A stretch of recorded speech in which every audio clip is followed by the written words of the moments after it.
Daily. Taste the Daily. Karur மாவட்டம் குளித்தலை அருகே விவசாயத்திற்கு பயன்படுத்தப்படும் சொட்டு நீர் குழாய்கள் தண்ணீர் பைப்புகள் விற்பனை செய்யும் நிலையத்தில் திடீரென தீப்பிடித்து வானளவு உயரத்திற்கு கரும்புகையுடன் தீப்பற்றி எரிந்து வரும் நிலையில் தகவல் அளித்து 1 மணி நேரமாகியும் தீயணைப்புத் துறையினர் வராததால் பொதுமக்களே தண்ணீரை கொண்டு தீயை அணைத்து வருகின்றனர். விவரங்களை தருகிறார் செய்தியாளர் சதீஷ்குமார்.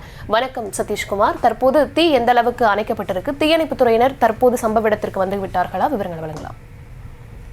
கரூர் மாவட்டம் குளித்தலை அருகே தரங்கப்பட்டியைச் சேர்ந்த அண்ணாதுரை இவர் அப்பகுதியில் சொட்டு நீர் பாசனம் தேவையான குழாய் மற்றும் தண்ணீர் பைப்பினை விற்பனை செய்து ஏஜென்சி நடத்தி வருகிறார். இவரது விற்பனை நிலையத்தில் இன்று காலை சொட்டு நீர் பாசனம் குழாய்கள் மற்றும் தண்ணீர் பைப்பு திடீரென்று தீப்பற்றி எரிய துவங்கியது. உடனே அங்கிருந்த எரியாத சில பொருட்களை மற்றும் விலையை எடுத்து வந்தது. விற்பனை நிலையத்தில் வைக்கப்பட்டிருந்த குழாய்கள் மளமளவென தீப்பருவி வானிலிருந்து கரும்புடன் பட்டு இருந்தன. தீயணைப்பு துறைகளுக்கு தகவல் தெரிவித்து 1 மணி நேரத்திற்கு மேலாக வராதால் இங்கிருந்த பொதுமக்கள் அருகில் உள்ள விவசாய நிலங்களில் இருந்து தண்ணீரை கொண்டு வந்து தீயை அணைக்கும் முயற்சியில் ஈடுபட்டனர். இதில் சுமார் பல லட்சம் மதிப்புள்ள சொட்டு நீர் பாசன குழாய்கள் தண்ணீர் பைப்புகள் எரிந்து நாசமானதாக கூறப்படுகிறது.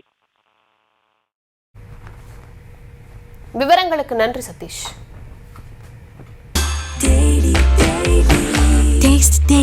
Taste the Daily.